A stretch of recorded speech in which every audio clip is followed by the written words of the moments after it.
Eu me lembro do que eu não vivi porque me contaram.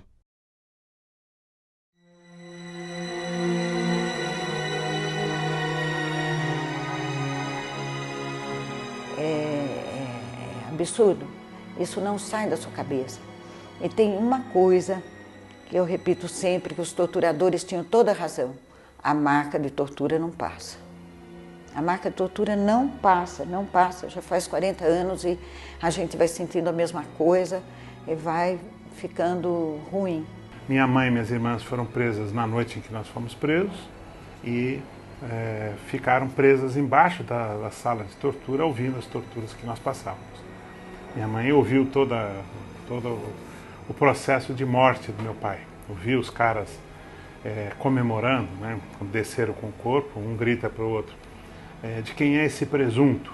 E o outro diz, esse é Aerorock, que era o nome de guerra do meu pai. Quando eu fui preso porque 3 pessoas, teve um cara que entregou um ponto. Mas aí já tinha gente que sabia que um cara tinha sido preso e que estava entregando. E que um dos pontos que ele entregou foi o meu. Aí dependeria de mim. Ou eu morria heroicamente, como morreu o Stuart, que sabia onde estava escondido o Carlos Lamarca e não entregou, e mataram o nosso querido companheiro, ou você entrega. Porque não há quem possa ser questionado diante da tortura. Você chega a determinado nível. Você não pode exigir que as pessoas todas sejam heróis e mártires. Eu nunca exigi isso de ninguém. Eu sou teimosa, eu gosto de viver. Então, é difícil ceder a esse tipo de violência e a outros tipos de violência. Eram choques elétricos, era pau de arara, né? O choque elétrico, eles davam choque elétrico dentro do ouvido, nos órgãos genitais, estava gente nua, e nos seios, entendeu? Então eram os métodos mais atrozes, né, que eles tinham e que a gente passou por tudo isso. Os mais diferentes tipos de tortura, a cadeira do dragão, a geladeira, choque elétrico, enfim, todo tipo de tortura que se pode imaginar, fomos submetidos, não só eu, Haroldo, Elza de Lima Monerá e os outros companheiros que estiveram presos, fomos vítimas dessa tortura. Eu fui presa aos 23 anos, tinha um ano de casamento e um bebê de 1 mês. E o meu bebê foi tirado de mim, claro, e eu resisti, eu fui presa pelo Esquadrão da Morte. Na manhã do dia seguinte à nossa prisão, eles me tiraram para me fuzilar, né, que era uma simulação de fuzilamento para amedrontar. E ao mesmo tempo para eu não ficar sendo testemunha do que eles iriam fazer com meu pai. Só que eles levaram para a floresta para fuzilar, não aconteceu nada, porque para mim, naquele momento, morrer ou viver era uma questão de decisão deles, não dependia de mim. Eu não iria ceder, né? E eles, na volta para o DOI-CODE, eles pararam na padaria para tomar café. Eu fiquei dentro do carro, lá algemado, e vi numa banca de jornal a notícia, né, na Folha da Tarde, a notícia de que meu pai tinha sido morto ao resistir à prisão. Tá a foto dele, morre, assassino, não sei o quê, né? E aí eu volto para o DOI-CODE e ele estava lá, ainda sendo torturado, né? E eu voltei para ser interrogado, ouvindo os gritos dele na tortura. Aí veio esse torturador e disse, aqui ninguém fica doente. Porque eu acho que tinha uma febre muito alta, passava muito mal cada vez que eles me levavam lá e me tiravam a roupa, eu passava muito mal. Eles faziam barbaridades e aí falou, aqui ninguém fica doente. Se não melhorar até a noite, vai para o barranco. Era assim. E eu acreditei, né? Depois não vieram, mas eu acreditei, sim. Eu fiquei imaginando como seria. Não é? Era sempre isso, sempre isso. Nós não éramos nada para eles, absolutamente nada. E eles também nem queriam saber nada, eles queriam bater, Eles queriam, como é que se diz, abusar de todas as maneiras, não é? Essa era a qualidade dos torturadores do DOPS, quer dizer, fascínoras. Quando você pensava que tinha terminado, pronto, chega, eu vou morrer, senão eu não aguento.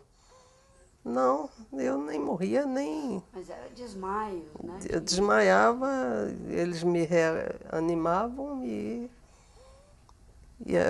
a tortura continuava. O que aconteceu mesmo, de pior mesmo, foi no último dia, né, da minha tortura, no qual eu fui torturado 23 horas seguidas.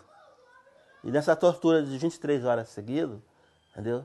Eu tive a oportunidade, me acoplaram um fio elétrico no meu pé, no dedo do pé, um fio elétrico no meu pênis, um fio elétrico nos dedos da mão, entendeu? E ia me dando N choque, telefone no ouvido, chute na perna, no qual tem até a perna defeituosa, entendeu? A minha perna, essa aqui ficou mais arqueada do que a outra, a perna direita, né? Ficou mais arqueada do que a outra,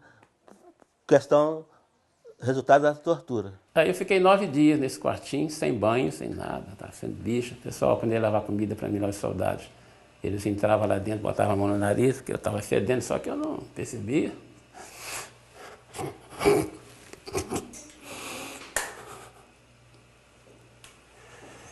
Eu saí do DOPS com 38 quilos. Era só os ossos.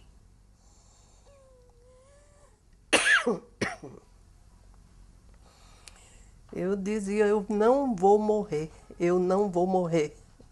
Eu nasci para viver feliz. E é assim que eu vou viver. Não inventem que não tem. E aí apanhava mais e... Aí fiquei presa no DOPS por uns 40, 50 dias. O meu maior problema foi no primeiro mês, foi um período muito grande sem poder tomar banho. Eu tinha leite e também tive, claro, aos 40 dias do parto, como todas as mulheres, um sangramento muito, muito forte, dores.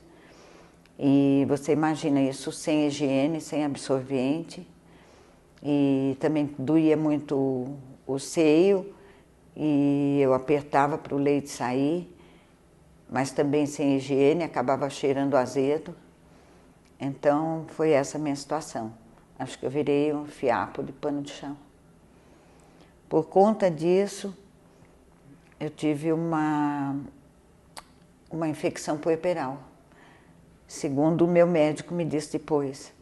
Eu tive uma infecção puerperal e nunca mais pude ter filhos. É uma violência muito grande contra a mulher, quando ela quer um filho, quando você sentir que está se esvaindo, uma vida está indo.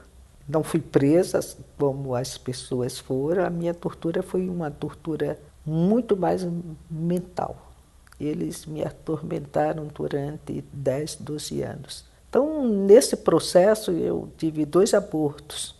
Os médicos que eu procurei na época disseram que eu não tinha organicamente, não, ou porque questão de hormônio ou qualquer coisa, não tinha nenhuma razão. Deveria ser alguma tensão nervosa. Acho que só mulheres que passaram por essa experiência conseguem aquilatar bem isso que eu estou dizendo. Eu gostaria de declarar que nesse dia 18 de março de 2011, a Comissão de Anistia reunida em São Paulo declara Denise Maria de Moraes Santana Fon anistiada política brasileira por unanimidade. E nesse momento, Denise, eu que tenho toda a honra em cumprir como meu dever de servidor público, de em nome do Estado e do povo, me dirigir a você olhando nos teus olhos e pedir desculpas pelos erros que o Estado cometeu contra você. E dizer que você, para nós, é uma referência de luta, de resistência, de vida, nos dá acolhimento ao permitir que a gente procure e encontre sentidos para as nossas vidas.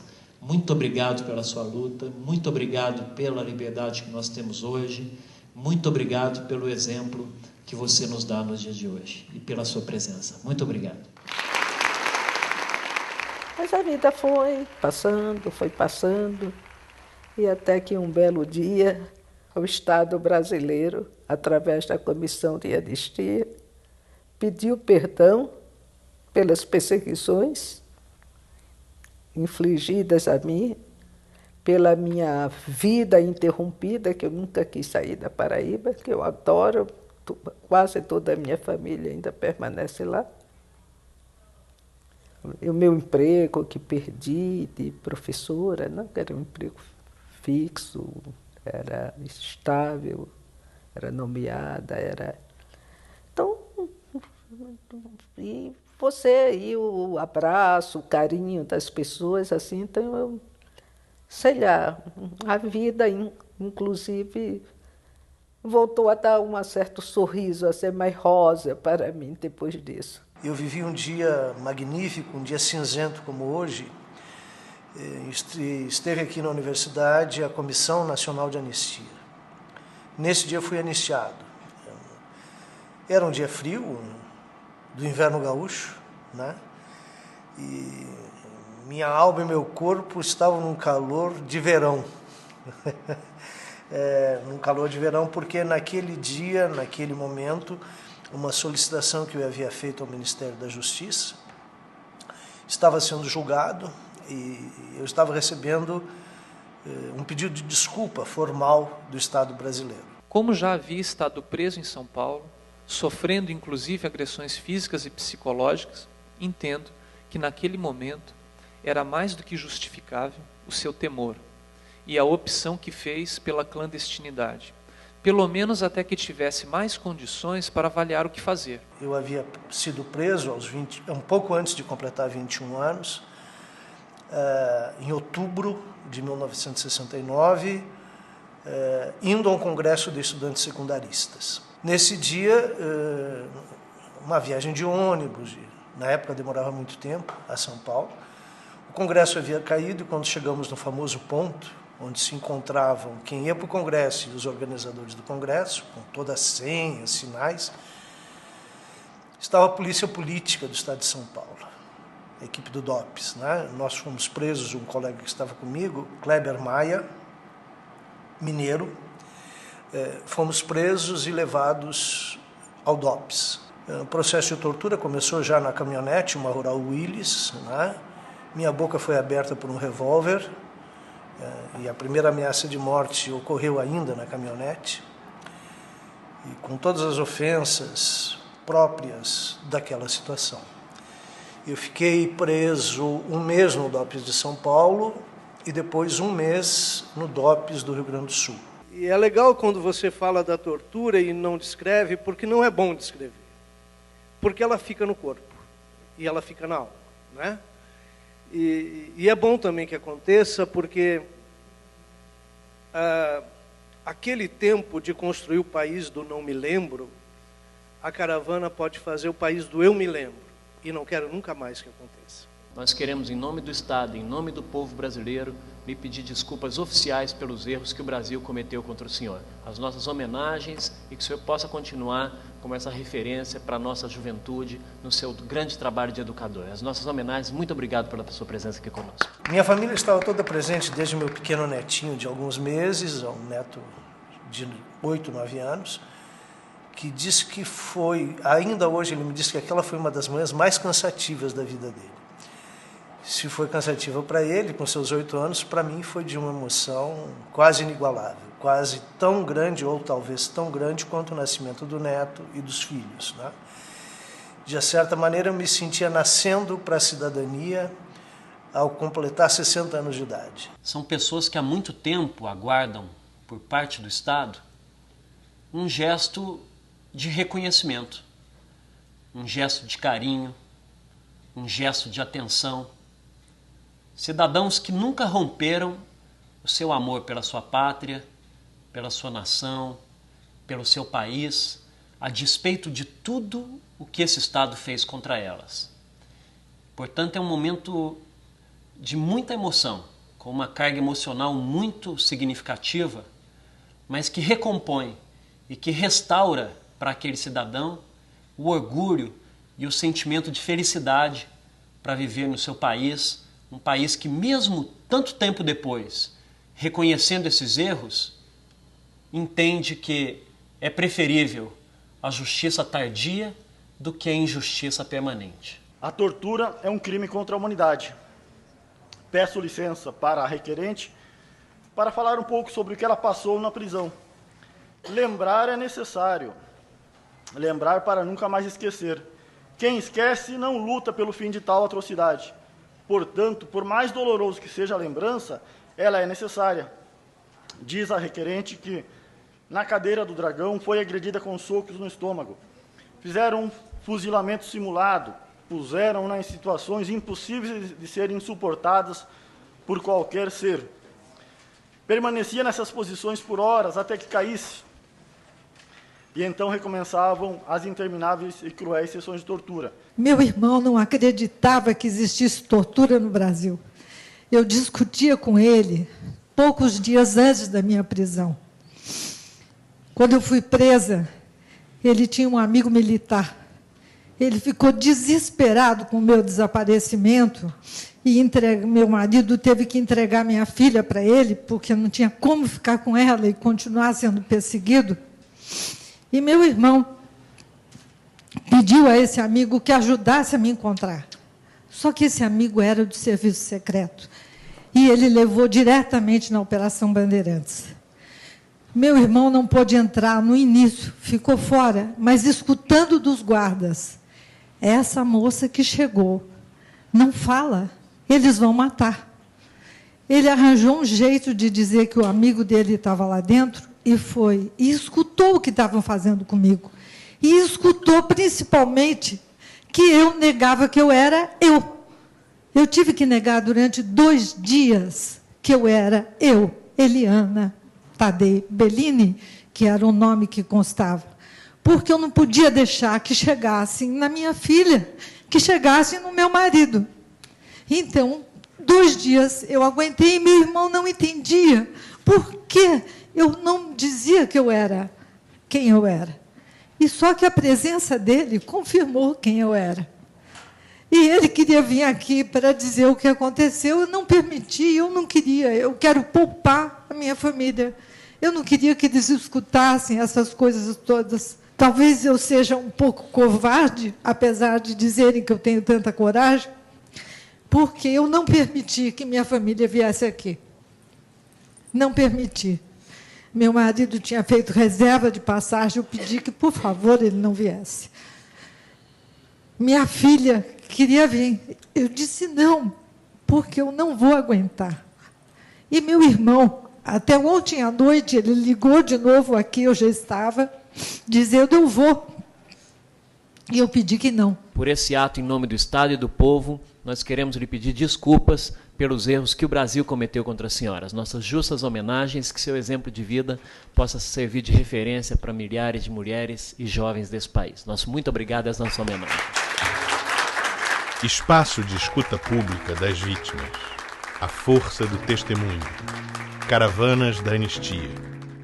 Recolher a memória do invisível, para que não se perca no pó das lembranças individuais, para que nos liberte da loucura, para que as mães, as esposas, os órfãos possam dizer e registrar diante de todos: tudo isso aconteceu.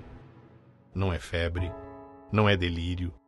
Meu filho, meu marido, meu pai, minha mãe, meu companheiro existiram. Meu pai foi um nacionalista. Quando eu abri os documentos do Arquivo Nacional, eu fiquei uma semana travada na cama, porque o arquivo dizia assim: usou da palavra para defender o minério brasileiro, usou da palavra para defender a criação da Petrobras, usou da palavra para estabelecer, para criar o voto feminino. Então eu digo, não acredito que nós passamos, que nós fomos despejados, que nós passamos necessidades de ordem básica, porque meu pai defendeu a criação da Petrobras, a criação da Força Expedicionária Brasileira, a defender os minérios. Eu não acredito nisso, é muito. Então, eu me sinto assim, em nome do meu pai, Jorge Cabral, em nome de todos, não só deles, eu fico muito agradecida. Na época, nós éramos os inimigos internos, nós os opositores, guerrilheiros, intelectuais, professores, estudantes, religiosos, nós éramos os inimigos internos. A sociedade toda era colocada sob suspeição. E esse Brasil é hoje assim, graças a todos vocês que estão aqui e aos que morreram. Eram gente de carne, osso e sonhos. Foram torturados, mortos ou seguiram para o exílio. Hoje, o Brasil vem beber nos rios subterrâneos da dor a palavra que nos liberta do medo e dos fantasmas que nos anulam como cidadãos, para oferecê-la sob o sol da praça aos que vieram depois e aos que vão nascer, para que nenhum crime seja sepultado pelo corrosivo silêncio dos herdeiros dos anos de chumbo. Ao parabenizar a comissão por sentir nela uma vontade de persistir nessa busca da justiça e principalmente pela atitude digna dessa comissão de respeitar o direito humano,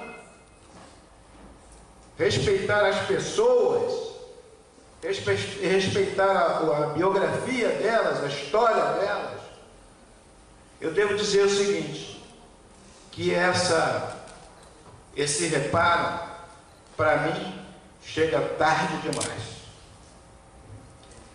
Eu há um ano estou viúvo. E quem sofreu foi ela. O anistiado, ele próprio, ele hesita diante das verdades dele. Eu fui chamado outro dia no colégio do meu filho para fazer uma palestra para todo o segundo ano do ensino médio. Descobriram que eu tinha uma passagem política, qual era o meu, enfim, o meu universo de vida.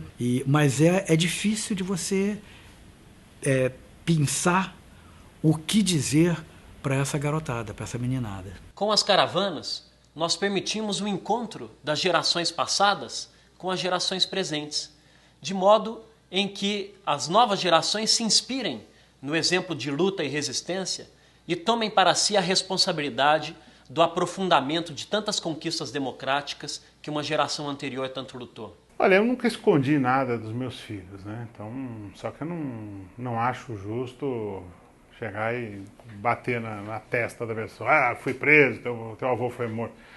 Deixei acontecer naturalmente. Um dia, a minha filha mais velha viu uma foto com a tabuleta, eu preso, né? Tabuleta com número. Ela falou, mãe, o que é isso aqui? Papai teve preso, é isso? Né? E a minha mulher falou assim, pergunta para ele. Eu acho que é legal vocês conversarem, né? E ela deixou quieta, né? Até que um dia ela comentou que tinha visto essa fotografia e falou assim, o que é essa história? Né? Eu falei, você quer saber? Eu conto. Né? Aí contei que eu tinha sido preso, expliquei o motivo da prisão, que não era um ladrão, assassino, qualquer coisa do gênero. E ela ficou muito impressionada, mas ficou com ela. Depois, os irmãos que eram menores que ela começaram a falar alguma coisa sobre prisão e tal. Eu falei assim, mas vocês estão falando, mas o papai teve preso, né? Teve preso? Por quê? Aí ela contou, né? E eles vieram na hora perguntar para mim. E aí a gente começou a conversar. Então foi assim, uma coisa natural deles saberem. Aí muito tempo depois, foram no Memorial da Resistência, viram lá. A maior, né, ficou tão chocada com as condições de prisão que não aguentou, saiu chorando e tal. Os outros dois menores aguentaram firmes e disseram, não, nós vamos ficar aqui. Aí ficaram. Só que quando viram um painel que tinha fotos de pessoas que estavam mortas, né, que eram fotos do IML, aí viram a foto do avô e falaram assim, pai, até aqui deu, agora ver a foto do vovô morto não dá, nós vamos embora. Aí pediram para ir embora e tal. Lógico, compreensível, que é uma coisa muito, terrível. Eu acho que um dos maiores crimes que a ditadura cometeu não é só a questão da tortura, dos assassinatos, dos desaparecimentos. Isso aí assim, é a coisa mais exacerbada que eles cometeram. Eles cometeram muitos crimes, mas eu acho que o grande crime que eles cometeram foi o obscurantismo, a censura, a coisa de não permitir que as pessoas soubessem, né? Então, não permitir que a pessoa soubesse o que estava acontecendo na rua de trás da sua casa, por medo, é um crime. E isso leva as pessoas e os filhos dessas pessoas a não saber o que está acontecendo, a não querer saber por medo. A nação brasileira despertou dividida na manhã de 1º de abril de 1964. Ouvidos atentos ao rádio que anunciava, em sucessivas edições extraordinárias, o governo do presidente João Goulart fora deposto pelas Forças Armadas. Atenção, Brasil! Atenção, Brasil! As tropas do 2º Exército, sob o comando do general Cruel, já sitiaram o estado da Guanabara. Apoiadas por setores sociais conservadores que se opunham às reformas de base, defendidas pelo presidente da República e por setores populares do país, tropas do Exército deram o golpe de Estado. Por volta das 15 horas, a derrubada se consumou e as notícias da vitória da Revolução puderam circular livremente. Depois de um tiroteio entre oficiais de praças, o Forte de Copacabana aderiu à Revolução e Jango fugiu para Brasília, de onde à noite saiu para Porto Alegre, acompanhado... Desencadearam violenta repressão contra as entidades populares. Incendiaram a sede da UNE. Soube da Revolução apenas no dia 1º de abril, quando ao amanhecer o Rio encontrou a cidade totalmente parada. Rompera-se o Estado de Direito estabelecido pela Constituição de 1946. Uma verdadeira batalha naval na Avenida Rio Branco e outros pontos da cidade. O presidente da República, legitimamente eleito, foi forçado a exilar-se.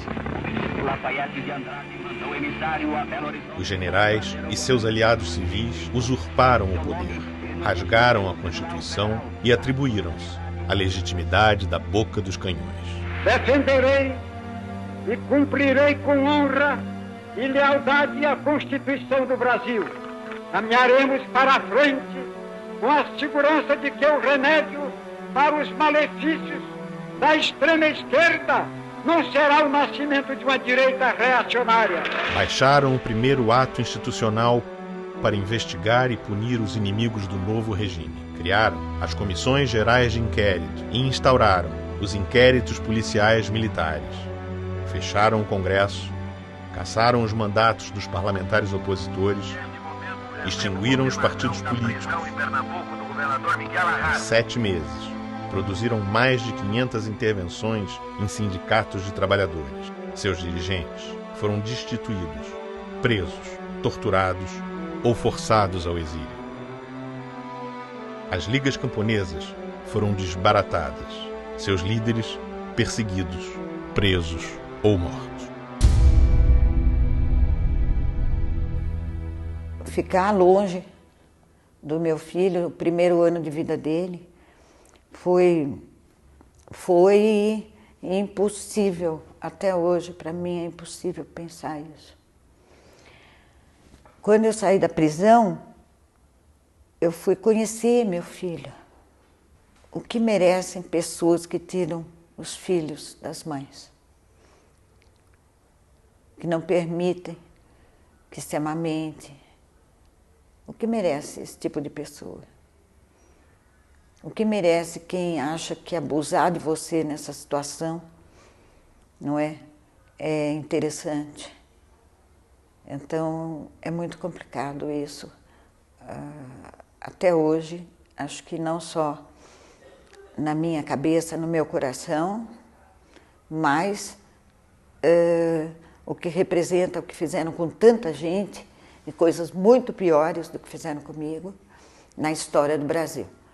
Então, isso não pode acontecer mais. Quando saí do estrangeiro para chegar ao Brasil, a fim de cumprir com os deveres que me são impostos pela Constituição, trouxe no pensamento esse único propósito, de tranquilizar as famílias brasileiras e de fazer com que o país, voltasse à sua tranquilidade, voltasse à lei, ao respeito, porque entendo que é somente dentro de um clima de tranquilidade, de paz e de respeito às leis que o Brasil pode atingir os seus objetivos. É uma honra muito grande para a Comissão de Anistia realizar essa sessão de julgamento histórica com o requerimento de anistia de 2 cidadãos brasileiros, João Belchor Marques Goulart e Maria Tereza Fontela Goulart. O presidente João Goulart, que defende com ardor as reformas de base, principalmente a reforma agrária, comparece à grande concentração popular e ali expõe os altos propósitos do seu governo nesse sentido.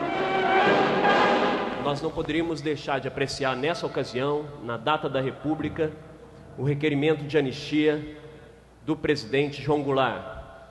Em primeiro lugar, porque o presidente João Goulart era um bacharel em Direito. E ele, hoje, por esse ato, se a comissão de anistia, essa turma assim o entender, deverá ser declarado anistiado político, em meio aos seus pares, em meio aos seus colegas de profissão, advogados e advogadas do Brasil. Trabalhadores brasileiros prestam homenagem ao presidente da República, hipotecando solidariedade ao seu programa de governo. O presidente João Goulart agradece a homenagem, exortando os trabalhadores para que se mantenham unidos para lutar e superar as dificuldades que afligem a nação. O evento de hoje homenageia um grande líder da nação, o ex-presidente João Belchior Marques Goulart. Nunca será demais destacar o papel heróico de Jango para o povo brasileiro, uma vez que ele representa como poucos o ideal de um Brasil mais justo, mais igualitário e mais democrático. Infatigável defensor da pátria e das reformas de base, Jango viu o ocaso do Estado de Direito no Brasil, que o obrigou ao exílio, do qual retornou sem vida para ser sepultado em sua amada terra natal. O ato de hoje não apenas homenageia sua memória, mas também marca o pedido oficial de desculpas do Estado brasileiro pela sua comissão de anistia, que, em nome do povo, reconhece os erros do passado e pede desculpas a um homem que defendeu a nação e o seu povo, do qual jamais poderíamos ter prescindido. Esse reconhecimento a João Goulart, o único presidente morto no exílio, é sem dúvida o começo de uma restauração pública, e eu acho que Jango teve nesse reconhecimento uma parte da sua recomposição na história. Realmente, os trabalhadores constituíram uma das forças mais vivas e mais atuantes nessa batalha pela legalidade. Trabalhadores, estudantes, jornalistas, povo, classes conservadoras, clero, civis e militares, todos se confraternizaram nessa luta extraordinária pela manutenção da paz e pela legalidade. Porque nós estávamos exatamente numa caminhada para um processo de democratização maior, democratização econômica, democratização da propriedade da terra, democratização do poder político, democratização do saber. E as classes dominantes brasileiras, no seu racionalismo, quer dizer, os grandes grupos estrangeiros, as empresas multinacionais, quer dizer, os latifundiários, a grande burguesia brasileira, não podia admitir nem mesmo as limitadas reformas de base que o presidente Jango Goulart queria implantar no Brasil. Naquele momento estava em grande auge a luta pelas reformas de base, e a UNE então pega com grande determinação a bandeira da luta pela reforma universitária. Realizamos então um seminário pela reforma universitária no Paraná, né, que levantou a bandeira da participação de um terço dos estudantes nos órgãos colegiados como mecanismo de democratização da universidade, modernização da universidade. Na época, o movimento estudantil havia assumido um sonho de libertar, ou de contribuir com a libertação da democracia, com a libertação da ditadura, com a construção da democracia na sociedade brasileira. 1968. A juventude brasileira ocupou as ruas do país para escrever nos muros a palavra liberdade e clamar com os cidadãos comuns: abaixo a ditadura.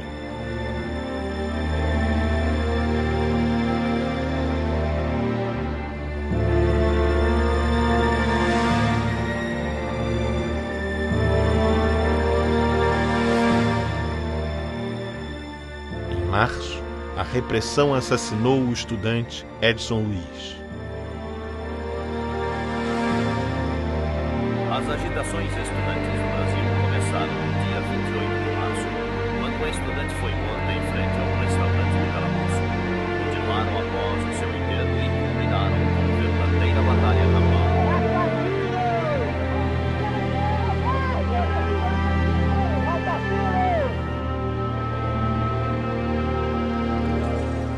Em maio, a passeata dos 100 mil inundou o centro do Rio e deu voz à indignação dos brasileiros contra a violência do regime.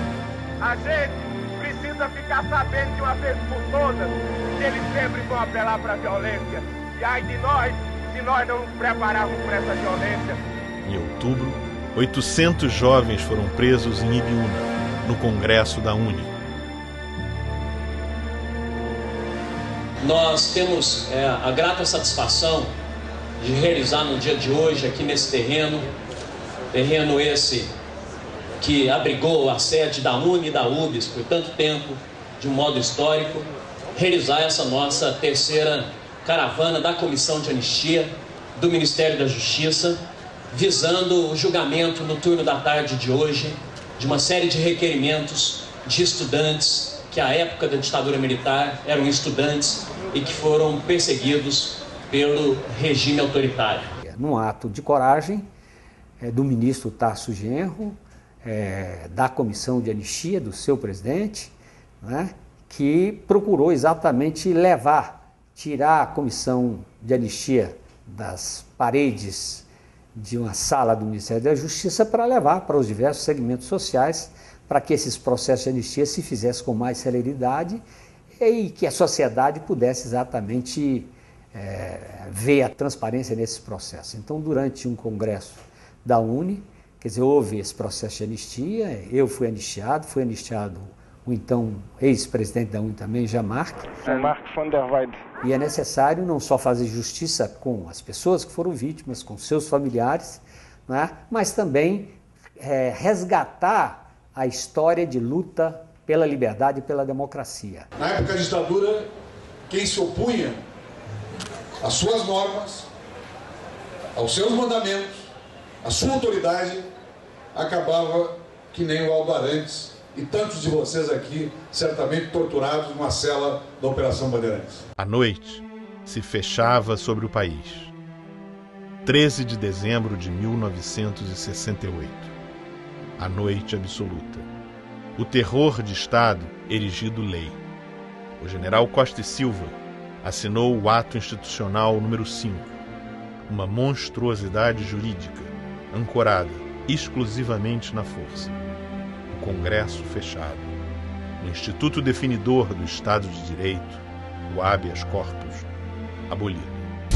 Demonstrando que a nossa revolução foi justamente o coroamento de uma aspiração popular irreversível e impossivelmente de deixar atender. O momento era um momento assim de extrema violência mesmo.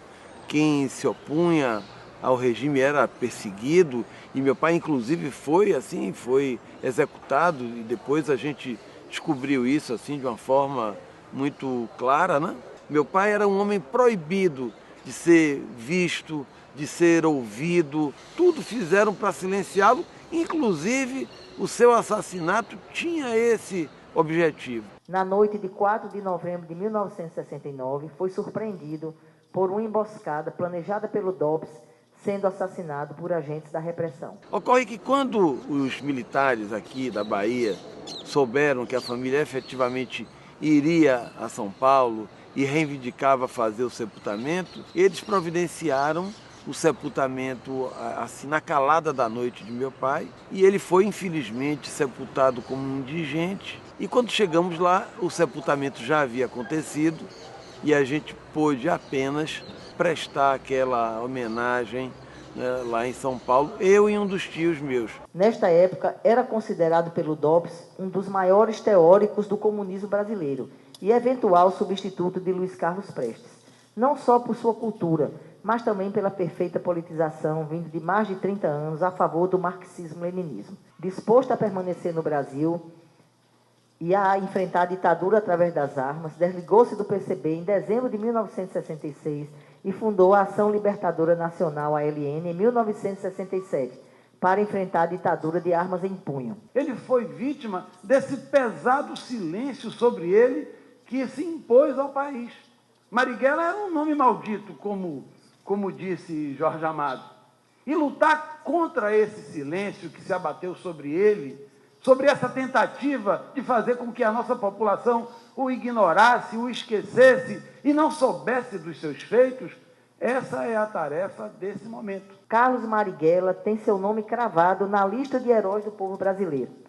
Ousou enfrentar o terror de 2 ditaduras, não vacilando diante do inimigo em nome da liberdade. Opino pelo deferimento do pedido para que seja concedida a declaração de anistiado político pós-mortem ao senhor Carlos Marighella, oferecendo, em nome do Estado brasileiro, o pedido oficial de desculpas à memória do anistiado e à sua família pelos erros cometidos no passado. É como voto. Era uma pessoa, assim, profundamente humana. Esse era o traço principal dele. Era a humanidade, a coragem, a beleza, o amor pelo Brasil, o amor pelo povo e o amor pela humanidade. Então, acho que ele merece mesmo esse voto. A Comissão da Anistia do Ministério da Justiça declara anistiado político Carlos Marighella. Nesse instante, pelas funções legais que estamos investidos, nós pedimos profundamente os mais sinceros pedidos nossos de desculpa em nome do Estado brasileiro por tudo que o Estado fez contra o seu companheiro e contra o seu pai, Carlos Augusto, durante todo o período da sua vida. Então, nesse momento, receba o perdão formal do Estado brasileiro pelas outras atrocidades que foram cometidas contra o cidadão brasileiro, que é um herói do povo brasileiro, Carlos Marighella. Foi muito emocionante ouvir da comissão que o Estado brasileiro pede desculpa à família, pede desculpa a mim, a Clara, a viúva, aos meus filhos, eu já tenho netos, né? Então todos eles puderam ouvir isso, né? E isso tem muito significado para a gente, é o coroamento mesmo dessa luta que a gente empreendeu, que não é uma luta só da família, não é uma luta só nossa, mas é uma luta, assim, de toda a sociedade, é de todo mundo que quer liberdade e que tem respeito por isso, né? Agora, o fundamental a ser compreendido para que haja reconciliação é que a brutalidade originária ela veio da imposição de um regime de força, da supressão do habeas corpus, da supressão das liberdades políticas, da clandestinização dos partidos, da deslegitimação do direito à liberdade. E isso determinou, como consequência, na evolução do regime, não somente o uso arbitrário da força dentro das normas legais do regime, como também o uso superarbitrário da força paralelamente ao próprio regime. O que significa a anistia é exatamente esse pedido de perdão do Estado brasileiro àqueles cidadãos que lutaram contra o totalitarismo, contra a violência, contra a tortura, nas mais abjetas condições e de disparidade de forças. Nós éramos um grupo de loucos, jovens, contra toda a massa de militares, exército, marinha, aeronáutica, as polícias. É só se dar conta do que significava aquela luta. E a barbárie que aconteceu no nosso país foi terrível. Dor e sofrimento para milhares e milhares de famílias brasileiras. E as caravanas conseguem, através de casos concretos, mostrar até que ponto a vilania humana alcançou no nosso país durante os anos de chumbo. Eu fui preso pelo Seminar, depois de uma ação de banco que nós fizemos e que o guarda opôs resistência e foi abatido. Nós que fomos presos respondemos na época ao processo de pena de morte. Existia processo de pena de morte que era ação armada que redundasse em morte. Quem tivesse participado responderia no processo de pena de morte. A pena de morte e o banimento foram instituídos, e com eles uma legião de expulsos do país, convertidos em apátridas. Sem documentos que lhes assegurassem um território, uma referência de nascimento, de lugar. A inteira e definitiva vulnerabilidade diante do mundo. Estrangeiros em qualquer país. O sequestro que eu saí foi um sequestro suíço, foi feito em dezembro de 70, eu saí em 13 ou 14 de janeiro de 71. Nós fomos enviados para o Chile. Você, quando era banido, o banimento significava que você perdia a nacionalidade, você, a partir daquele momento, era considerado morto-vivo. Todos os companheiros, nenhum de nós jamais teve no exílio nenhuma documentação, a não ser aquelas que nós mesmos fazíamos. E a única culpa de Marcos é ter deixado de ser um geólogo da burguesia para se tornar um operário metalúrgico. Foi encontrá-lo no hospital e a única coisa que Marcos diz é que para ele a luta não terminou, que ele continua operário do lado do povo. Muitos morreram por não falarem nada, não? Mário Alves, Virgílio, Bacuri, Carlos Marighella, Joaquim Câmara Ferreira e muitos outros. Olavo Hansen. Todos na prisão. O terror quem faz no Brasil é o governo, embora a propaganda tente nos conceituar como terroristas. Se nós outros 70 estamos aqui, é por uma questão de resistência física que conseguimos sobreviver às torturas. E eu, por exemplo, sou um caso em tantos outros companheiros. E temos muitos companheiros que são mortos na prisão. A todo momento são mortos e cada vez a polícia mata mais pessoas, mais brasileiros, e cada vez a repressão se estende mais e prendendo pessoas inteiramente inocentes. Uma frase dita por um torturador da polícia do Exército no Rio de Janeiro a respeito desse problema. Ele dizia, e nós todos ouvimos isso na prisão, que é preciso passar todo o povo brasileiro pelo pau de arara para saber quem é ou não é patriota. É o próprio diretor da Operação Bandeirante, é o capitão Dalmo e também é o major Valdir, me ha dito que a igreja é uma força muito grande e que precisa ser combatida. Pero tiene que torturar os sacerdotes para que eles aprendam. É a forma com que eles dizem que a sola coisa democrática no Brasil é a tortura, porque existe indiscriminadamente a los obreiros, a los sacerdotes, a los avocados, e, enfim, a todas as gentes.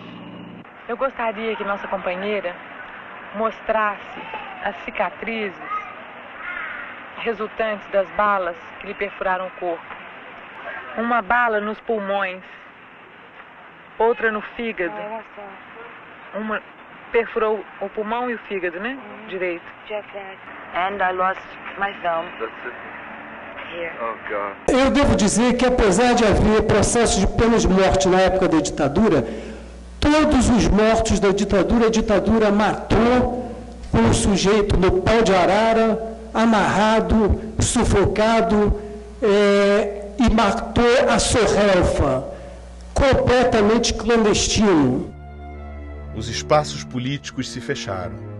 Com o país amordaçado, a resistência armada passou a fazer parte do cotidiano, com sequestros de diplomatas para salvar a vida de prisioneiros políticos em poder das forças de repressão para libertá-los, ainda que fosse ao preço do exílio. Alguns amigos meus começaram a tentar me motivar para que eu fizesse o pleito da anistia. Eu não vou fazer pleito nenhum, cara, que porra. E aí me firmei muito nesses conceitos e acabei que eu via que cada vez mais as pessoas entravam e recebiam a confirmação da sua anistia política, até que eu fui convencido a fazer parte desse contingente. Afirmo anistiando que, com o advento do Ato Institucional número 5, de 1968, a organização a qual pertencia optou pela luta armada contra o regime ditatorial. Desta forma, engajou-se no movimento pela redemocratização do país. A obrigar-se com isso, portanto, a viver na clandestinidade e a ter que abandonar seu trabalho e estudos para que fosse preservada sua vida. Embora tenha permanecido na clandestinidade, foi localizado e preso em 25 de fevereiro de 1970 encaminhado ao DOI-CODE do Primeiro Exército, onde fora barbaramente torturado pelos agentes públicos naquele órgão de repressão, e após conduzido à Ilha Grande e demais presídios do Rio de Janeiro. O anistiando continuou preso até janeiro de 1971, quando foi banido do Brasil. Essa militância política me levou, e a minha geração, a crescentes desafios, crescentes provas que nos empurraram para a luta armada e, em última instância, para a prisão, para o exílio. Através do decreto número 68.050, de 13 de janeiro de 71, o anistiando foi banido do território nacional, em troca da libertação do embaixador suíço, Sr. Giovanni Enrico Bücher, sequestrado em 7 de dezembro de 1970 pelo movimento revolucionário. Essa experiência me levou a conhecer muitos países, continentes.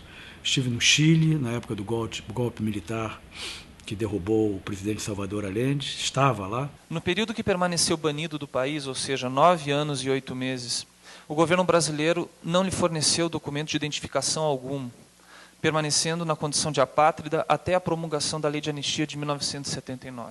Não há dinheiro do mundo que pague o fato de nós termos pagado mais do que todos os outros que foram perseguidos. Não há dinheiro no mundo que pague isso. Não há dinheiro no mundo que pague as relações amorosas, afetivas, de afeto, que se romperam, que nós deixamos aqui, não apenas pai e mãe, não. Mulheres, namoradas, amantes, queridas, e que nós ficamos sem isso anos e anos. Alguns voltaram, outros ficaram pelo caminho, como a Dora, como o Coqueiro, como o Tito. Nós conseguimos sobreviver a duras penas. Eu me considero um sobrevivente. Eu não submergi. A Comissão de Anistia, por unanimidade, declara o senhor Marco Antônio Maranhão Costa anistiado político brasileiro e lhe concede reparação econômica nos termos do voto do relator. Por esse ato, em nome do Estado brasileiro, nós lhe pedimos desculpas oficiais pelos erros que esse Estado cometeu contra o senhor e pela dor e sofrimento que tanto lhes causou. Nossas homenagens e muito obrigado pela sua presença aqui hoje conosco. Foi a coisa mais bonita, foi a melhor medalha que eu poderia ter recebido nesse processo de anistia. Foi aquele reconhecimento bem formulado, consistente. Isso, para mim, significa muito. Isso eu gostaria de ter para entregar ao meu filho, dizer, meu filho, isso aqui foi o seu pai. Continue, faça por onde. Dê continuidade. A gente não esperava isso acontecer, porque do jeito que a gente via, a gente não achava que isso um dia podia acontecer, né? Eles subiam assim num palco e pediam perdão a gente assim de cara, porque a gente pedir perdão a eles era o comum, mas a eles pedir a gente é difícil, né? Sempre depois que eu entendi as coisas, é coisa que é difícil acontecer isso na vida da gente. A gente até fica assim, sei lá, mas é isso mesmo. Tudo acontece, né? Zé Pinheiro da Costa, sala 3. Quando foi para começar a guerrilha, ele foi direto lá em casa. Ele se apresentou. Eu sou o Nonato. Eu sou o Nonato, sou sargento do Exército. Aí tem 15 homens aí que andam comigo, que é para resguardecer vocês aqui. Eu digo, para quê, rapaz? Ele disse, não, porque para os terroristas eu vim atacar vocês aqui. A conversa só chamava terrorista. Terrorista. Eu, meu Deus, que era terrorista. O povo não conhecia, não sabia quem era, né? Não conhecia aquele pessoal. Aí não dava de eu entender. Eu entendi assim que eu estava sofrendo e os outros sofrendo inocente, sem saber de nada, porque ninguém sabia. Porque justamente nós éramos camponeses, nós morávamos na região, há 4 a 5 anos que nós morávamos naquela região ali. Nós não sabíamos de nada. Nem eu e nem os outros não sabiam também. Outra coisa, ele não sabia o que era. Ele dizia que era atrás dos terroristas, mas não sabia o que diabo era terrorista. Pelo menos eu não sabia, eu não conhecia. Nem a policiamento mesmo, um homem fardado daquele jeito, eu nunca tinha visto. Então a gente tinha que ficar calado, né? Eu só quero dizer que o Exército tinha outra maneira de realmente capturar os inimigos deles, como eles chamavam, que era inimigo deles, inimigo do povo, sem tocar na gente. Não, você fique aí na sua propriedade. Agora nós estamos à procura desse tipo de elemento, assim. Nós precisamos de capturar eles. Eles são ofensivos para nós, como ele dizia, né? e que a vez agora é nossa, como eu ouvi de um oficial dizendo isso, aqui na Bacaba. Mas ele não tinha que realmente, mesmo que eles tenham recolhido, mas não fizesse o que fizeram. A pancadaria foi terrível, foi terrível. Foi duro, naquele tempo foi duro. Agora o pior de tudo é o que a pessoa passou, a humilhação. A humilhação é pior do que eu quero ir preso. Mas não quero ser humilhado assim para você, a gente está no seu direito e a pessoa chegar, lhe xingar, lhe maltratar, você não vale nada, rapaz. Você é isso, você é essa vergonha, aquilo outro, é o que ele dizia comigo. Dizendo que eu sabia de coisa e não queria contar para ele. Mas muita coisa eu sabia e não contava. Isso aí onde eles estiver, onde eles estiver, que eu sei que eles estão no céu, aquele povo, olha para mim, que eu sabia e não dizia. Fisicamente eles não me torturaram. Agora, psicologicamente, claro. Que aí das duas eu não sei qual é a mais ruim. Não sei se é uma pancada ou se é realmente o cara fazer o que eles faziam. E o que eles me fizeram foi me dar um tiro no pé. Aí, ó. Esse aqui furou aqui. E eu viajei 6 quilômetros com isso. Saindo sangue, vinha o sangue até aqui. E eu tinha que andar. Aí era o jeito, né? O que eu ia fazer? Aí ele dizia, tu vai, se tu aguentar, tu pode escapar. Agora, se tu não aguentar, até o fim. Agora, morto assim eu nunca vi, não. Eu vi esses 3 esqueletos debaixo de uma moita. Cabeça eles não tinham, não. Porque essas cabeças eram pedido do Curió. O Curió era que pedia as cabeças. Eu quero a cabeça de fulano e fulano cicrano. Ele dizia assim, 5 mil a cabeça de fulano, 5 mil a cabeça de fulano. Era assim que o Curió dizia. Aí o guia se interessava que era para ganhar esse dinheiro. A gente tinha medo de perguntar o que era que eles estavam falando, né? Isso aí quer dizer que ele não era terrorista. Ele não era terrorista, eles mataram ele porque quiseram matar. Mas eles eram brasileiros que nem nós. Mas a gente não conhecia. Dentro da noite, nosso povo ensaiava gestos de resistência, principalmente pelas mãos das mulheres, as mães, as filhas, as companheiras, as viúvas de maridos vivos. Fizeram de sua aparente fraqueza, diante da brutalidade do regime, sua força.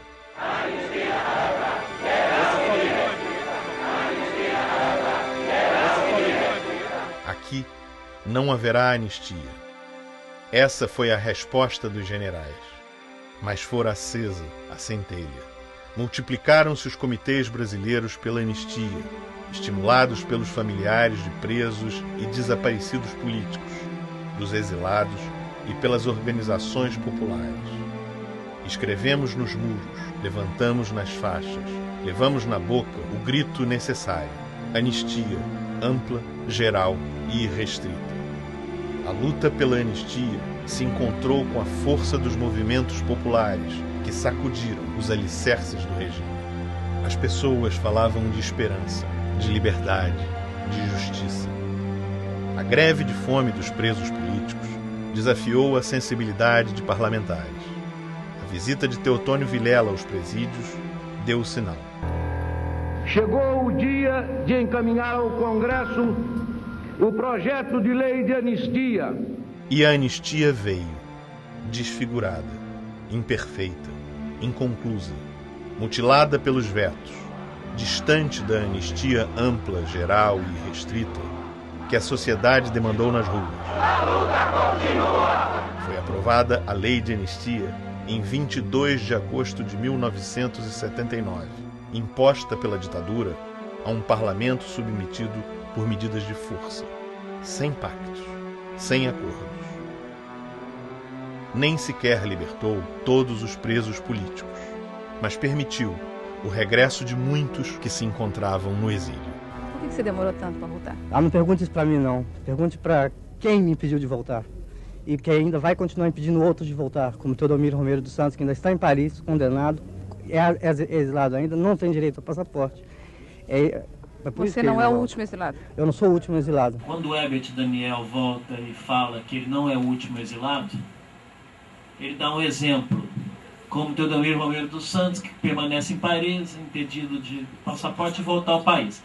O caso do anistiando é um caso que desmente de modo explícito a tese de que a anistia em 1979 foi anistia ampla, geral e irrestrita. E que, portanto, ela de modo absoluto teria perdoado todos os crimes. Ela mostra, na situação dele, no exemplo de uma situação, que a anistia de 79 foi uma anistia restrita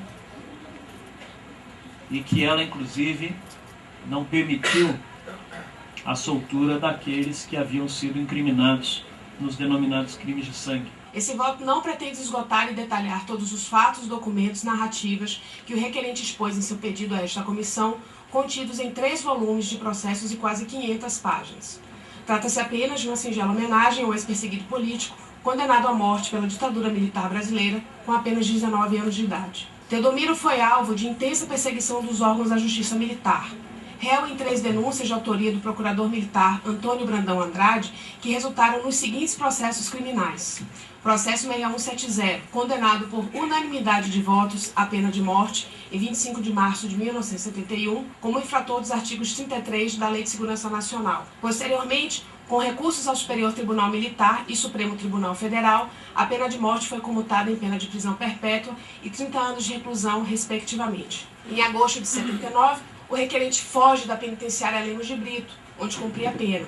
Fuga comunicada por carta do preso político Haroldo Lima, que expôs. Leva ao conhecimento da nação que o preso político Teodomiro Romeiro dos Santos, que cumpria a pena nessa penitenciária Lemos de Brito, em Salvador, empreendeu a busca da liberdade. Sua fuga à liberdade foi motivada pela certeza de que não seria beneficiado pela liberdade condicional a que tinha direito, que não a seria atingido pela anistia. Eu fui forçado, fui provocado por um jornalista a refletir sobre a minha vida. Faz pouco tempo isso. Ele me perguntou assim, como se sente alguém que foi terrorista sendo hoje juiz? Eu digo, bom, a primeira coisa que eu queria dizer é que eu nunca fui terrorista, nunca me senti terrorista, não admito absolutamente considerar essa possibilidade. Senhor Teodomiro Romeiro dos Santos, a Comissão de Anistia, por unanimidade, lhe declara anistiado político brasileiro. Pelos poderes legais e constitucionais que estão investidos nessa comissão, nós pedimos desculpas, perdão oficial pela ausência de liberdade que o Estado lhe impôs por tanto tempo.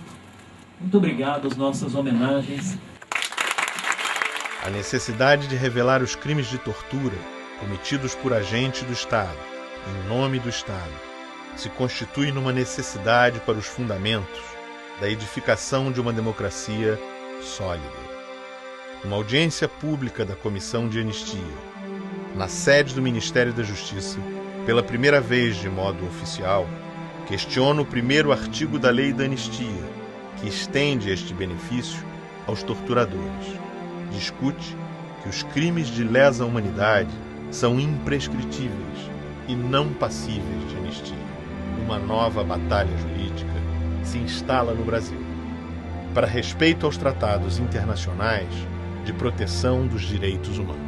Afinal, os crimes de tortura são mesmo crimes políticos perdoados? É muito significativo e simbólico que esse diálogo possa ser travado aqui nas dependências do Ministério da Justiça. Se espera que essa audiência pública forneça uma base ampla de consenso para desobstruir e desentupir ouvidos da falácia de dizer por que mexer nas feridas do passado. A resposta é da presidente Michelle Bachelet, com a sua autoridade de médica, porque só as feridas lavadas cicatrizam. Nós sabemos que esse é um tema mais do que vivo e é um tema do presente.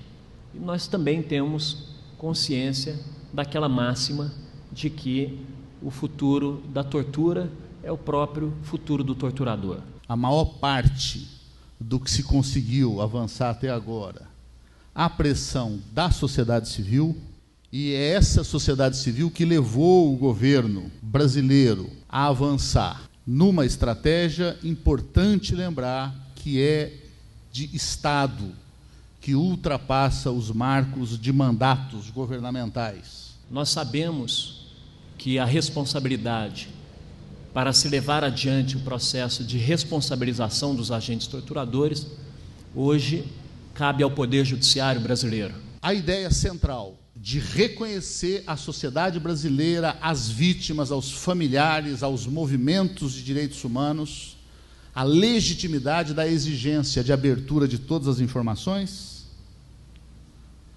a localização dos restos mortais de aproximadamente 140 brasileiros e brasileiras cujas famílias não tiveram ainda o direito a esse rito sagrado, milenar, de prantear os seus mortos e, simbolicamente, na inumação, encerrar o ciclo simbólico da vida. Pela vida, pela paz, tortura nunca mais. As famílias que perderam seus filhos seguiram décadas a fio em busca de uma palavra, uma notícia, uma resposta sobre o seu paradeiro.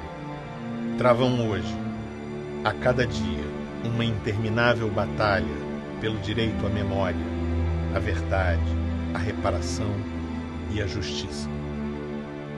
Nenhum país do mundo promove sessões públicas de reparação com os resultados sendo proferidos de forma aberta para a sociedade, tal qual a Comissão de Anistia faz no Brasil. Primeira cerimônia republicana e ogiástica juntos. Merda!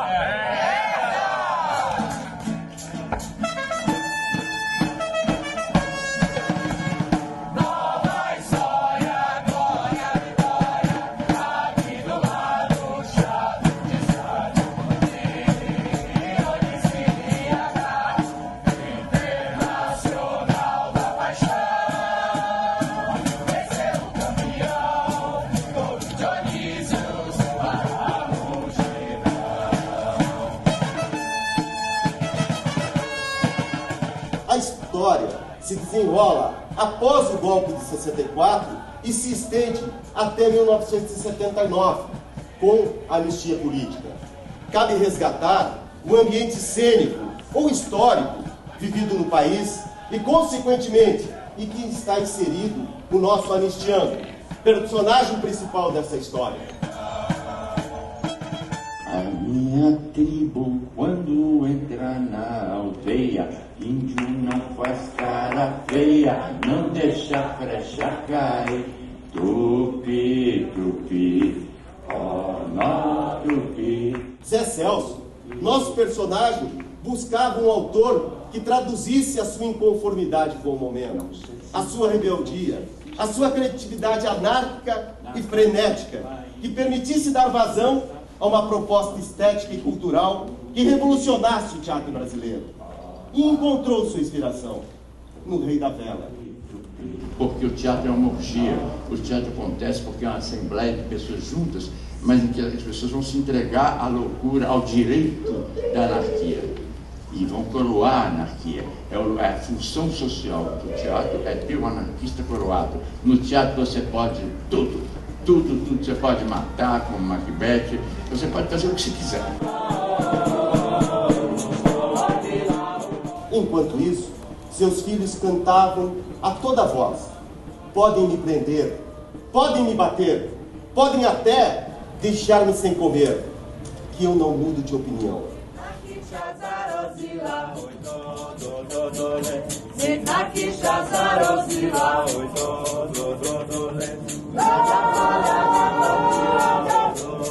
Eu acho que a infraestrutura da vida é a vida. É a vida mesmo. E a cultura é o cuidado com a vida. É o cuidar da vida. Nossa função no teatro é cuidar, é convencer as pessoas que elas são fortes, que elas podem transformar a vida, que elas podem se transformar, que elas não precisam ter medo do corpo delas, que elas podem se dar, que elas podem se libertar dos tabus, que elas podem tudo, não é?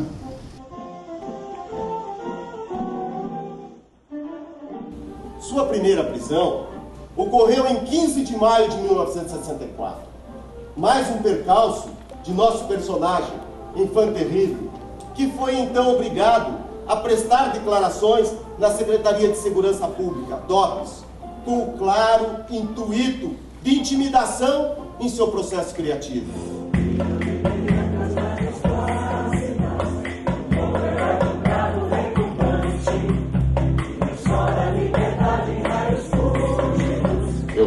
tive a grande experiência, inclusive, da tortura, foi depois de ter sido torturado, de ter recebido choque elétrico no pau de arara, depois de 10 marmanjos terem me enchido a cara e me posto no pau de arara. Quando eu saí com o corpo todo eletrificado, eu estava no chão e veio um dos torturadores e olhou para mim envergonhadíssimo. Eu olhei nos olhos dele e eu vi que ele era gente também. No epílogo, decisão.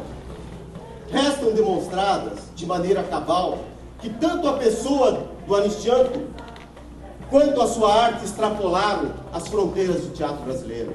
Também não há dúvidas quanto ao fato de que as perseguições impostas ao requerente pelos agentes do Estado trouxeram-lhe danos que merecem reparação.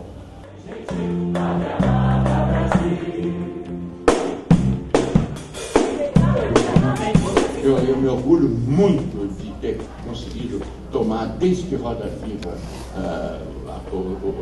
aquela multidão tomou Roda Viva e dirigiu a peça Roda Viva. Não fui eu que dirigi, e não foi o Chico, foi aquela multidão de 68 que trazia todas as revelações num corpo só, que não sabia a diferença entre palco e plateia, entre você estar aí sentado, sabia que você estava atuando também, fazendo um papelzinho.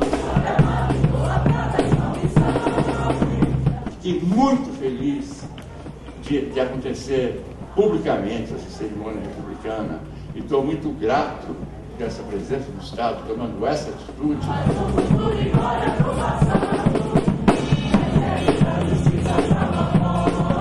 Não vai ter não tem mais um Messias, não vai ter uma sociedade justa um dia, totalmente, vai haver justiça sempre. É por isso que é preciso lutar por ela sempre, cada dia, cada instante, cada segundo, por essa deusa, porque é preciso não só lutar, respeitar, mas adorar a justiça. A justiça é uma deusa.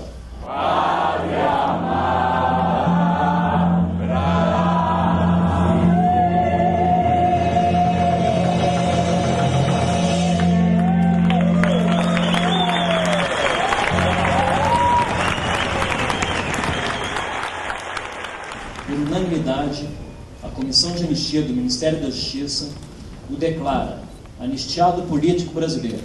Por esse ato, nós lhe pedimos desculpas públicas, oficiais, por todos os erros que o Estado cometeu contra o senhor, os teus amigos, os teus companheiros de luta, os teus familiares, essa sociedade toda que você ama.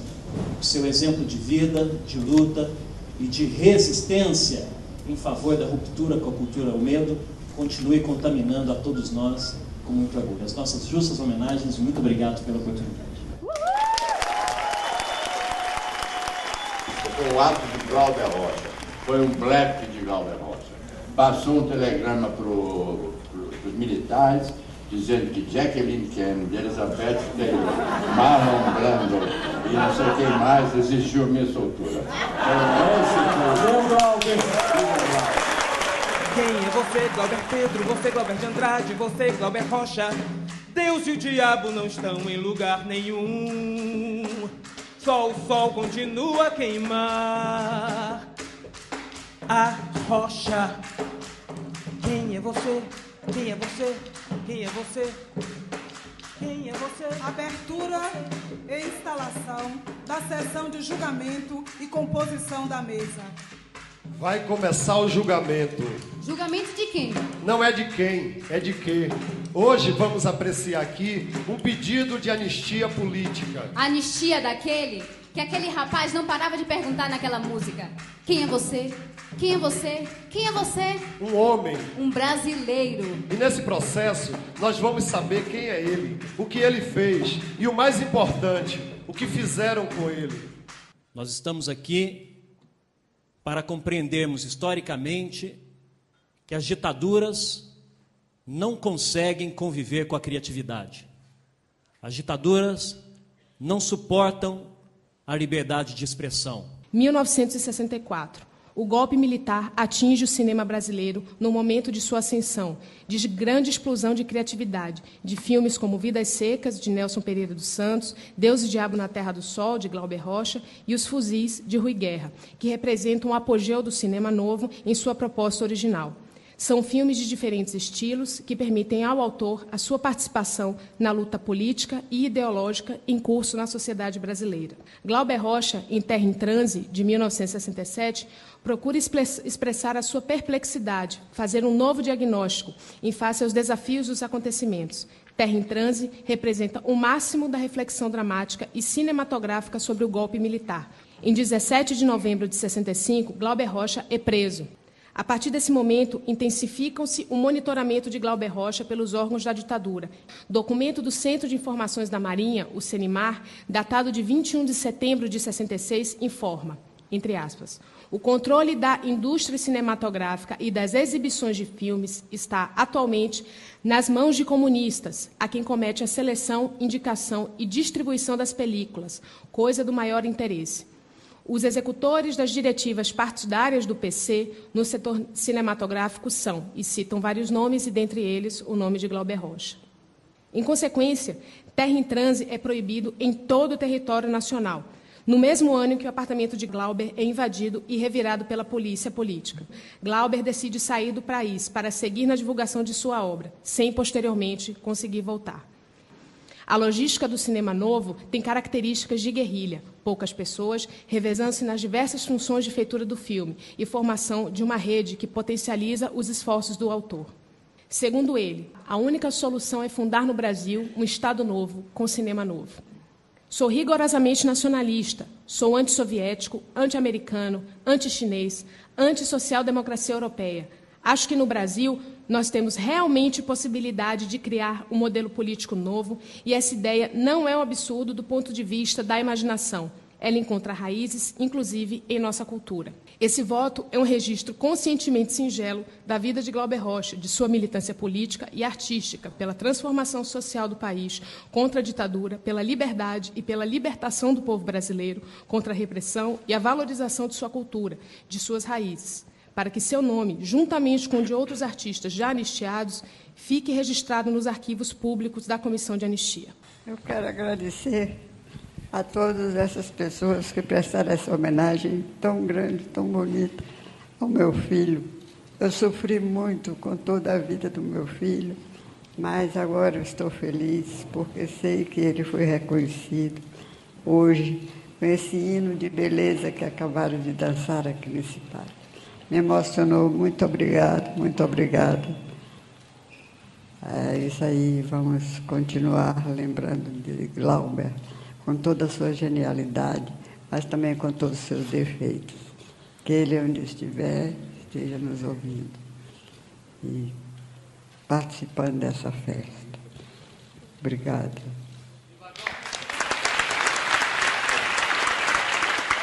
Nesse momento eu gostaria de me dirigir diretamente à senhora como mãe, estendido a todos os seus familiares, dizer que a Comissão de Anistia, por unanimidade, declara Glauber de Andrade Rocha anistiado político brasileiro pós-mortem. Eu quero me dirigir à senhora em nome do Estado e do povo brasileiro, pelos poderes legais e constitucionais investidos à Comissão de Anistia do Ministério da Justiça, para pedir desculpas, pedir perdão à senhora por todo o sofrimento que a senhora teve, todo o sofrimento que os seus filhos, os seus familiares, em razão dos erros e perseguições que o Estado cometeu contra o seu filho. As nossas mais justas homenagens, muito obrigado pela sua presença. Ditadura, nunca mais. Muito obrigado.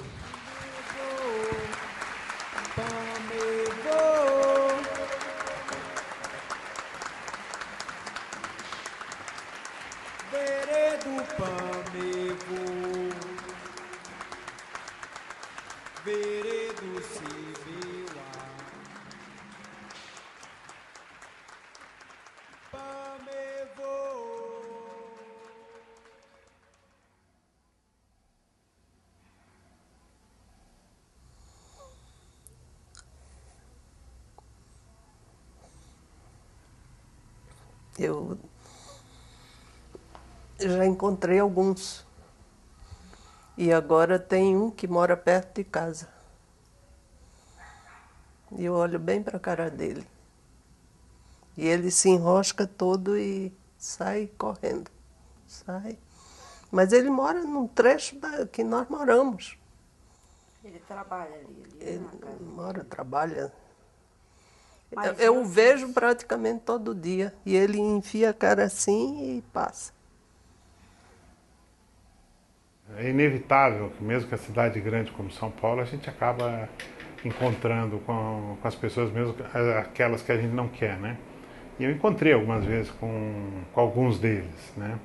Não só na Câmara de Vereadores, que houve uma cariação minha com um deles, né, que é o delegado David Santos Araújo, que é um torturador que me torturou e matou meu pai, como o outro que também me torturou e que participou da morte do meu pai, que é o delegado João José Vettorato. Né? Eu estava dentro do metrô com uma menina que eu estava namorando, e eu conversando com ela em pé, assim, eu olho um cara sentado me olhando fixamente. Eu percebo que ele me conhece, mas não sabe quem eu sou, e eu percebo que eu conheço, mas não sei quem ele é.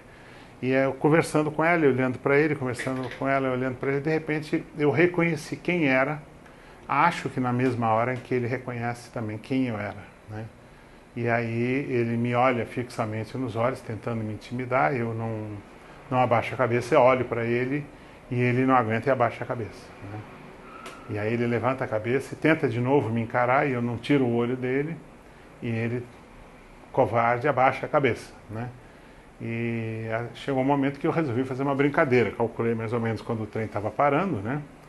E fiz uma brincadeira, fiz como se fosse sair da parede em direção a ele, né? Só descolei da parede, não sou idiota, né? E ele ficou com medo e saiu correndo, assustadíssimo, achando que eu ia bater nele, alguma coisa assim, né? Então, esse episódio mostra quem são essas figuras, né? São pessoas que não têm vergonha do que fizeram, são ratos que se escondem da luz do dia, né? O que é importante fazer disso? Fazer disso, né, muito menos que uma questão de punição de pessoas que já estão com 80 anos, se trata de lançar um olhar sobre o passado e de afirmar responsabilidades. Por exemplo, as pessoas que foram presas, foram torturadas, foram julgadas, elas foram expostas publicamente. Todo mundo sabe quem são. E as pessoas, inclusive, têm orgulho de terem participado daquela resistência. Por que os torturadores não querem ter orgulho de ser julgados? Porque eles não podem se orgulhar do que fizeram, né, independentemente de uma eventual condenação deles. E eu sempre penso, né, que nós podemos olhar para a cara dos nossos filhos, dos nossos netos, quando eu tiver, e falar com orgulho que a gente fez a luta contra a ditadura. Os torturadores não podem fazer isso, né? Eles têm vergonha, eles mentem para a família, dizem que não participaram disso, que ouviram falar, mas não sabem e tal, porque o que eles fizeram é monstruoso, né? Nós fizemos o nosso papel de lutar contra uma ditadura. Eles, de manter uma ditadura com torturas, assassinatos, né? São crimes de lesa humanidade. Eu conheço centenas de pessoas que disseram, eu participei da luta armada, acertei, errei, cometi erros, cometi acertos, mas estou aqui, exposto publicamente. Por que os que torturaram, os que mataram, os que cometeram violentas ilegalidades dentro do próprio regime, eu insisto? Porque o regime não tinha nenhuma lei que permitia tortura. O regime não tinha uma lei que permitisse matar alguém a sangue frio pelo gosto do agente público, como ocorreu. Por que eles não querem se expor? Porque eles se envergonham do que fizeram. Mas essa vergonha, ela tem que ser um patrimônio da nossa história em direção ao futuro. A Comissão de Anistia, ela faz isso, com as nossas caravanas de anistia, com os nossos debates públicos, né, com a regimentação de provas, né, daquilo que ocorreu naquela oportunidade. As caravanas da anistia forçam as portas do silêncio imposto e oferecem espaço para que uma réstia de luz recorte a brutalidade dos fatos diante dos olhos do país. Empurram o Estado brasileiro para fora dos palácios, para que busque a claridade da rua, onde a esperança dos perseguidos vigia os relógios e exige respostas para os crimes perpetrados em nome da ordem. Em nosso nome, em nome do Estado brasileiro, a nossas homenagens.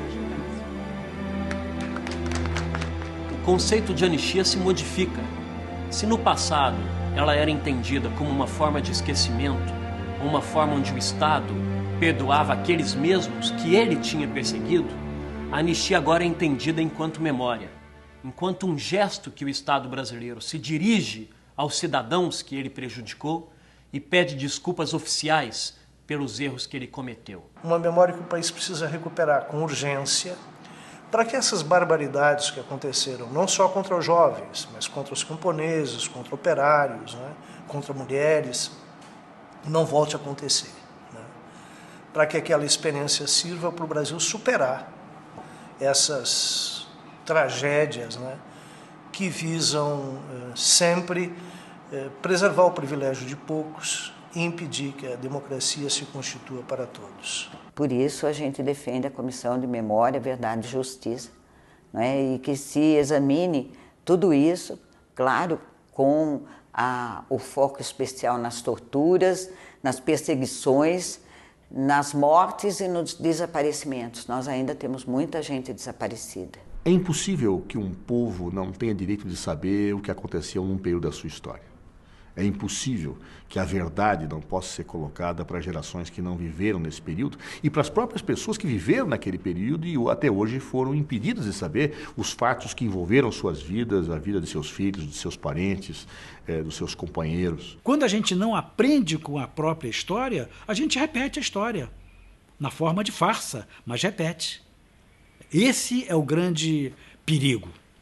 E talvez a Comissão da Verdade cumpra um papel muito importante no sentido de impedir a repetição desses fatos. O Brasil deve render homenagens às mulheres e aos homens que lutaram pela revelação da verdade histórica, aos que entenderam e souberam convencer a nação de que o direito à verdade é tão sagrado quanto o direito que muitas famílias têm de prantear e sepultar seus entes queridos vitimados pela violência praticada pela ação do Estado ou por sua omissão. Celebramos aqui um ato de Estado. Por isso, muito me alegra estar acompanhada por todos os presidentes que me antecederam nestes 28 benditos anos.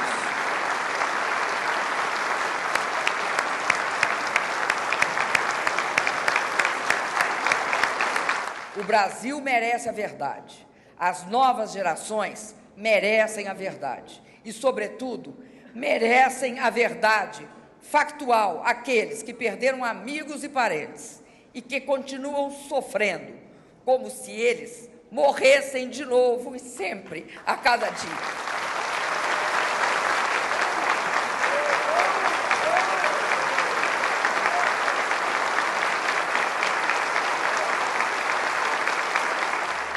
Levantar diante dos olhos o respeito da memória e incorporar os anos de treva com as perseguições, a brutalidade, a delação, o medo, a tortura, os assassinatos, os desaparecimentos, o exílio, o rosário de horrores perpetrados pelo Estado ditatorial e enquadrá-lo dentro da dimensão histórica que lhe corresponde, uma realidade incontestável e irrecusável, que ditará sua sombra sobre a face futura do Brasil, até que seja resgatada.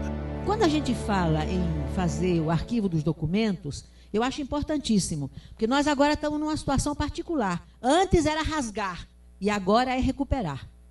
Não é? Que todos nós tivemos que rasgar papel, rasgar documento, rasgar identidade, todo mundo escondido, não se podia ter. Eu, como companheiro do Marighella, nome trocado, identidade trocada, residência trocada, ninguém podia respirar. Era isso a ditadura militar. Como recuperar essas histórias? É preciso contar, mas não só essa história que precisa ser contada. Precisa que se conte a história dos arquivos que estão guardados. Esses que a gente não recuperou. Não dá para falar numa transição democrática baseada na impunidade e no esquecimento. Nós não queremos uma anistia amnésia. Nós queremos uma anistia anamnese. Nós queremos recuperar a verdade, recuperar a história, recuperar o passado. Tudo isso constitui dimensão básica de cidadania. É com muita felicidade que eu vejo o momento que nós vivemos hoje no Brasil. em que um filme como esse pode estar sendo feito, em que as pessoas podem expressar sua opinião, podem expressar suas ideias, em que, em síntese, nós, sem o risco de sermos presos, podemos ter a posição que nós achamos como justa. É muito bom viver a democracia e que aquele passado nunca volte mais. Eu acho que esse é o nosso papel no presente. Aprender a conviver com a divergência, aprender a conviver com a pluralidade ideológica e esperar que nunca mais o abuso de poder naquela dimensão se repita. A democracia foi uma conquista nossa, uma conquista do povo brasileiro, certo? Que resistiu de diversas maneiras, durou 21 anos e eu acho que esse pessoal tem que ser banido da história, sabe? Tem que receber o nome que merece. Torturadores, entende? Desmontadores do Brasil, entreguistas. Essa foi a ditadura brasileira. E essa ditadura é que ainda precisa ser verificada, assim, estudada e conhecida. Porque até hoje paira uma coisa assim nebulosa sobre tudo isso, não é? E as pessoas não compreendem. É preciso que as novas gerações entendam o que estava acontecendo naquela época. A gente já sarou. Faz tempo que a gente sarou. Mas apesar... Nós temos muitos amigos. É isso que sara a gente. É a solidariedade. A gente passa coisa na vida da gente que só Deus.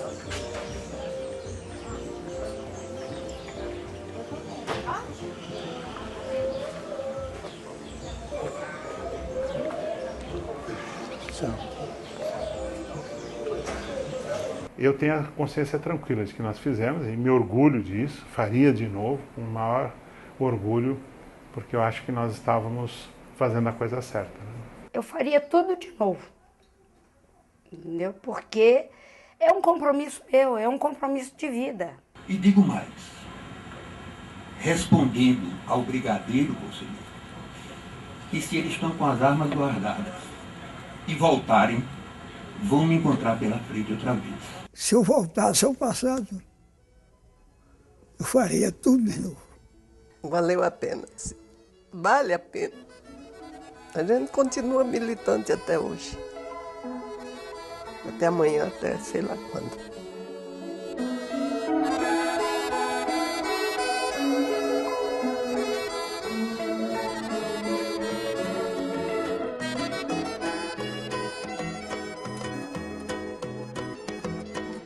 Estamos aqui para denunciar que nesse endereço mora um torturador.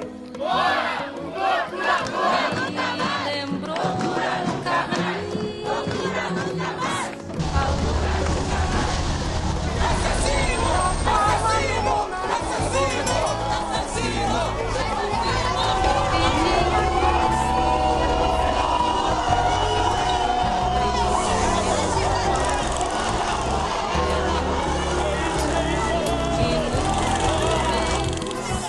Ele matou meu pai, cara, que você me faca, porra! Ele me agrediu antes, ele me deu tapa na cara, militar, não fiz nada.